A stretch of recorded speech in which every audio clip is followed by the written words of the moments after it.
Today I'm going to share with you some personal truth and some painful truth for those of you who might feel lost in life, whether it's about career or relationship or just the entire meaning of life. So let me start by asking these questions. Where did you find the habit of looking outside for finding your direction? And how does it feel, and what did you do the last time that you felt that you are lost?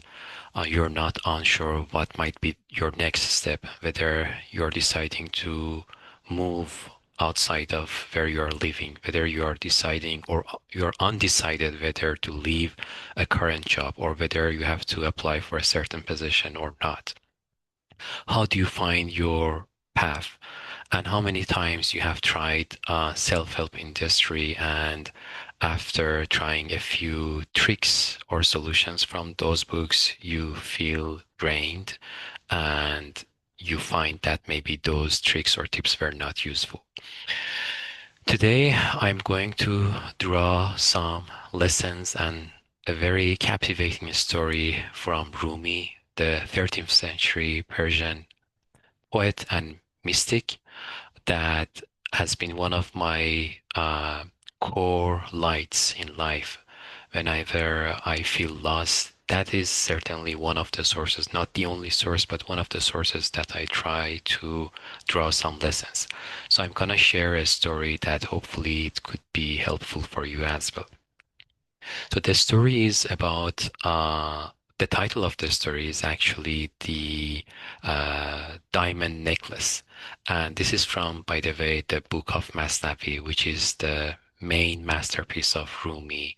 A book which has been depicted by many as, or has been ranked as by many scholars and also just regular people as like a holy book. By the way, my name is Sohail and welcome back to Mystic Millionaire channel. This is where I'm trying to address the question between materiality and spirituality. What is the connection between the higher self and lower self?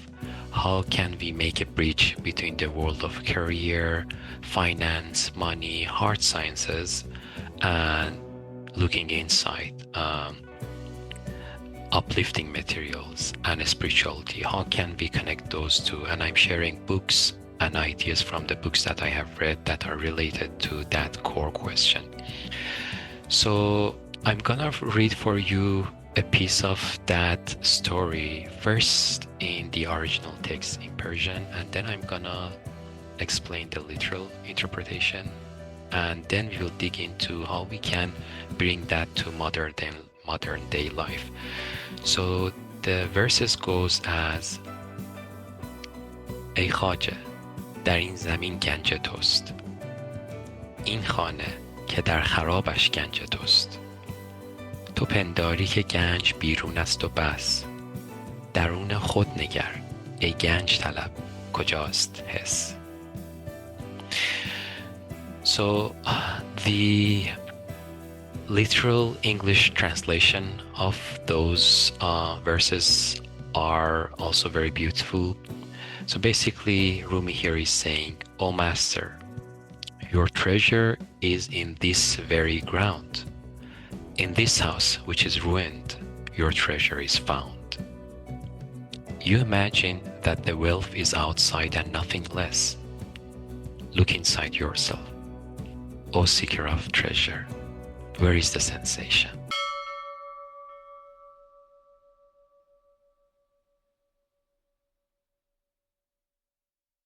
This very core idea here, which by the way reminds me of the fascinating story of the Santiago the shepherd that you might remember from a video that I made about the Alchemist book by Paulo Coelho. Basically, the bottom line story here is that sometimes we think the treasure is outside and we take on long journeys, thousands of miles. We go outside to find the treasure, to at the very end to just come to the realization and waking up that the very treasure was in the very first ground, as Rumi is explaining here, that we first started departing from. right? Sometimes we seek external validations. We seek joy in somewhere else. We seek feeling complete in someone else, in a certain friendship, in a certain relationship, in a certain status.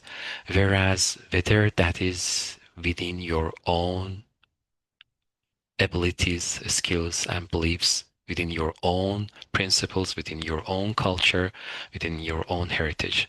And you just need to take a moment and listen inside and realize and find that. So, how does this relate to modern day life? I'm gonna categorize this lesson into three practical steps.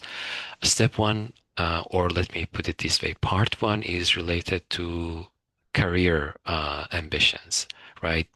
So, what Rumi is saying when it comes to finding the quote unquote perfect job or the title um, for modern day life means that take a moment and pause before just continuing on and on, just looking for titles or types of status by which you can show off to others.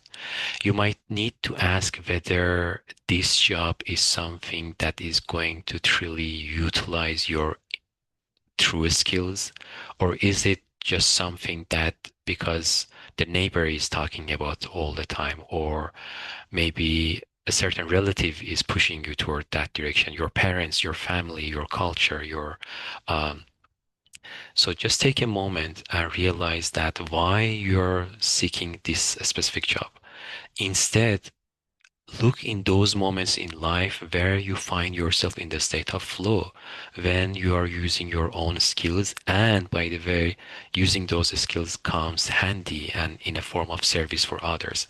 So try to focus on that and find the match career-wise that is gonna be fitting those skills.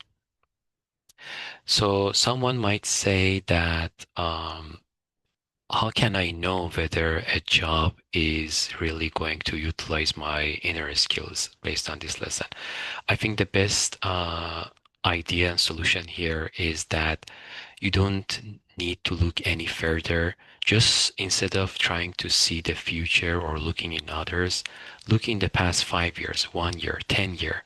Where have you been? Even in the types of careers or activities that others might find mundane, but you were feeling very joyful at the time. And then try to start from there and start to adding on top of that. So the second part is about relationships. How many times you have heard this idea that I need to find my perfect half, right? Or where is my other half? Where is my other significant other? The truth is that as long as you are not significant, as long as you are not whole, nobody else can make you whole. Let me repeat that in another way. As long as you don't find peace within yourself, as long as you don't have respect and love for yourself, you can never find that in somewhere else, in someone else. So first, come to your own senses, as Rumi was asking, where is your sensation? Come to your own sense and ask yourself that whether this man or woman, this potential future significant other, or this very friend, or that I'm looking for his or her, their friendship or their relationship, is it because I believe that it's gonna add an extra layer of joy or meaning or utility? Or is it that I'm escaping, trying to escape from myself?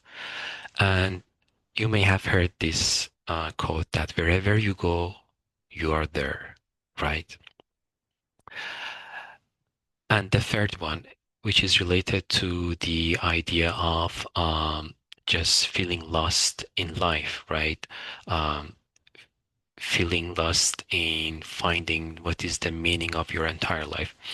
So instead of waiting for future that something or someone comes and changes your life, just look at today. Just focus on this very present moment, this very present day, which by the way, there is a reason probably that it's called present, right? Because it's a gift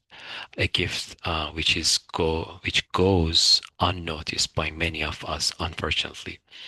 But sometimes we always need, including myself, I need certain nudges every day to remind myself that this very moment is the real moment.